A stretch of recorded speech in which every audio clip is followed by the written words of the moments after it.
Hello दोस्तों, नमस्कार। आज हम इस सेशन में बात करेंगे कि जैसा कि हम लोग जानते हैं कि बिहार में 20 अगस्त से जमीन का सर्वे शुरू हो गया है। लगभग 45,000 मौजों पर सर्वे शुरू हो गई है।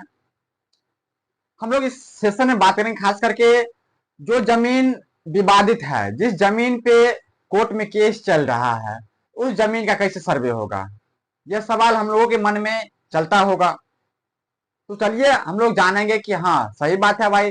जिस जमीन पे जिस जमीन पे केस चल रहा है बहुत सालों से, बहुत दिनों से सर्वे, इस जमीन पे जो केस चल रहा है कोर्ट में, उस जमीन का सर्वे कैसे होगा, ये तो सवाल है। तो चलिए हम लोग जानेंगे। देखिए, जिस जमीन पे आप केस लड़ रहे हैं, उस जमीन का भी सर्वे होगा। ये नहीं कि सर्वे नहीं होगा, सर्वे होना है। सर्वे तो होगा ही।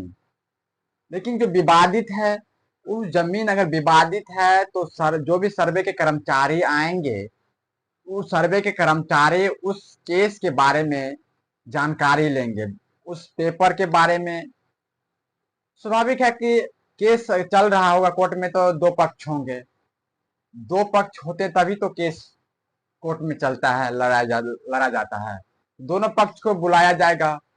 जो भी पक्ष या विपक्ष होगा अपना केस को, कोर्ट का जो भी केस नंबर होगा, केस नंबर देगा। उससे क्या होगा, जो भी कर्मचारी होगा, सर्वे कर्मचारी उसके बारे में वेरिफिकेशन करेगा, जांच करेगा सही में केस चल रहा है कि नहीं चल रहा है। उसके बाद जो भी उसके पास जो तात्कालिक जो भी आएगा, उसके पास वेरिफिकेशन के बाद जो भी पॉइंट आएगा, उस आधार पे वो वहां पे लिखाएगा।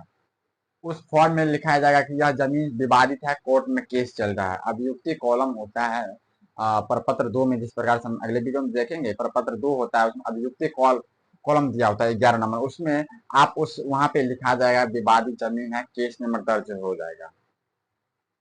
और जो दखल किया है उसके नाम पे तत्कालिक रहेगा। समझे? बहुत बहुत धन्यवाद।